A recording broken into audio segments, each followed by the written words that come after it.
السلام علیکم۔ میری اس ویڈیو کا عنوان خاص طور پر والدین ہے۔ کم سن بچوں کی پڑھائی کی طرف کیسے راغب کیا جائے؟ والدین کا مثال بننا۔ ہمارے یہاں والدین کو معلوم ہی نہیں ہوتا کہ بچوں کو پڑھائی کی عادت ڈالنے کا درست طریقہ کیا ہے۔ بچوں کا اسکول، کتابوں اور اسکول کے کام سے متعلق ابتدائی تاثر بہت اہم ہوتا ہے، جس کے بعد فیصلہ ہوتا ہے کہ بچے کی لکھنے پڑھنے سے دوستی ہوگی یا دشمنی، وہ اس سے مسرت پائے گا یا اسے جبری مشقت سمجھے گا۔ بہرحال بات یہ تھی کہ ایسے ماحول میں بچوں کو لکھنے پڑھنے پر لگانا والدین کی خصوصی مگر سمجھدار توجہ مانگتا ہے۔ میں نے جب اپنے پہلے بچے کو اسکول داخل کرایا تو گھر میں سختی سے تاکید کی کہ اسے کتابیں کھولنے اور پڑھنے کا کبھی نہ کہا جائے۔ اس سے یہ احساس نہ ہو کہ یہ کوئی کام ہے جسے مشقت سمجھ کر کرنا ہوتا ہے یا کوئی ڈیوٹی ہے جسے انجام دینا ہے۔ اس عمر میں اس پر لاگو کر دیا گیا ہے۔ چنانچہ جس وقت ہم چاہتے کہ بچہ اسکول کا کام کرنے بیٹھے، ہم اس کی کتابیں خود لے کر بیٹھ جاتے، اس کی پینسل اور کلرز لے کر خود کچھ بنانے اور رنگ بھرنے لگتے۔ بچہ فوراً ہی متوجہ ہو کر چلا آتا، ہم سے کتابیں لے کر سبق دہرانے لگتا، ورک شیٹ نکال کر کام شروع کر دیتا اور ہم فقط رہنمائی کرتے رہے۔ یہ سلسلہ تقریباً 2 سال چلتا رہا ہے، یہاں تک کہ اسے پڑھائی کی عادت ہو گئی۔ بچے کی پسندیدہ سرگرمی کے وقت پڑھائی کی ہدایت کرنا۔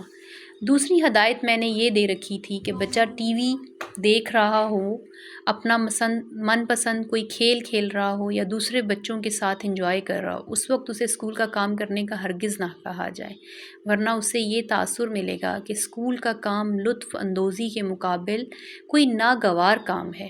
ہمارے ہاں والدین کا خاص وتیرہ ہے کہ جیسے ہی بچہ اپنا من پسند کام، مشغلہ، کھیل یا کوئی پروگرام دیکھنا شروع کرتا ہے، عین اسی لمحے والد اور والدہ ان کو ان کے اسکول کا کام یاد کراتے ہیں۔ لطف کے لمحات زبردستی چھڑائے جاتے ہیں اور پڑھنے بٹھا دیا جاتا ہے۔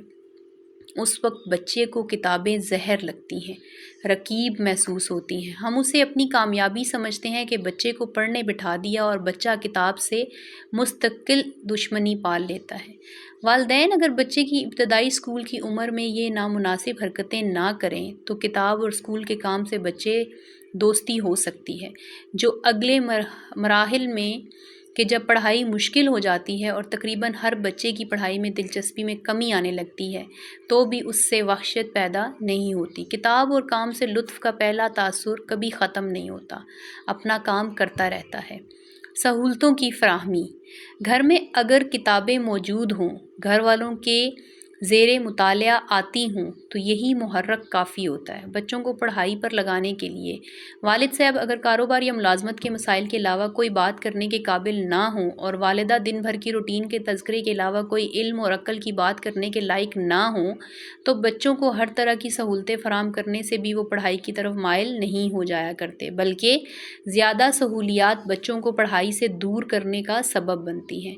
لیکن ناسمجھ والدین اپنی کمی کوتاہیوں کو پیسے کے ذریعے سے سہولیات دے کر پورا کرنے کی کوشش کرتے ہیں تاکہ بعد میں بچوں کو الزام دے سکیں کہ ہم نے تو کوئی کمی نہیں چھوڑی تھی، ہر خواہش پوری کی، لیکن اس نے پڑھنے لکھنے کی ہماری خواہش پوری نہیں کی۔ یاد رکھیے، پڑھائی لکھائی ایسی چیز نہیں جو دوسروں کی خواہش پر کی جا سکے، یہ فرد اپنی ہی خواہش سے کر پاتا ہے۔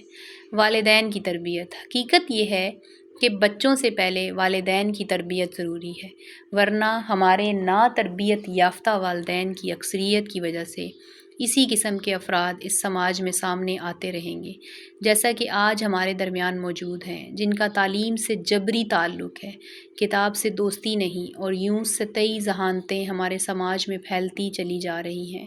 انہیں پڑھائی سے زیادہ اچھے گریڈز لینے کی فکر ہے، جنہیں تعلیم سے زیادہ شعور نہیں، ڈگری کا حصول مقصود ہے، جو امتحانات دیتے ہی کتابیں ردی والے کو دے کر گھر کی صفائی کرتے ہیں۔ بچوں کا آپس میں موازنہ کرنا۔ اکثریت کے لحاظ سے ہماری سماج میں نیم پڑھے لکھوں کا سماج ہے، کئی گھرانوں میں جدید تعلیم کی طرف توجہ موجودہ نسل میں ہوئی ہے۔ ایسے نیم پڑھے لکھے والدین کے لیے اپنے بچوں کا ان کے کزنز سے ہر کام، ہر چیز میں موازنہ ایک مستقل مسئلہ ہے۔ ہر بچے کا اپنا انداز ہوتا ہے، اپنا ہنر ہوتا ہے، اپنا رجحان ہوتا ہے۔ یہاں حالت یہ ہے کہ خاندان میں کوئی ایک شخص تعلیم کے کسی میدان میں کامیاب ہو جائے تو پورے خاندان کے لیے واحد نمونہ عمل بن جاتا ہے۔ اب سب کے لیے وہی میدان علم چننا گویا لازمی قرار دے دیا جاتا ہے۔ بچوں کی صلاحیت اور رجحان جاننے کا کوئی تصور ہی نہیں پایا جاتا۔ ضروری نہیں کہ خالہ کا بیٹا اگر ریاضی میں ماہر ہے تو اپنا بیٹا بھی اس میں ماہر ہونا چاہیے۔ معلوم کیجئے شاید وہ پولٹری میں مہارت حاصل کرنے کے لیے پیدا ہوا ہو۔ غرض یہ کہ بچوں کی ابتدائی عمر میں ان کے رجحانات کو درست سمت دینا والدین کی ذمہ داری ہے۔ ان کے لیے بڑی سمجھداری کی ضرورت ہے۔ جتنا شوق والدین بننے کا ہوتا ہے اس سے زیادہ بچوں کی درست تربیت کی فکر مندی ہونی چاہیے۔ شکریہ۔ اگر آپ کو میری ایسی مزید پوسٹ دیکھنی ہے تو میرے چینل کو سبسکرائب کیجئے، بیل کا آئیکن دبائیے اور لائک کا بٹن دبائیے۔ شکریہ۔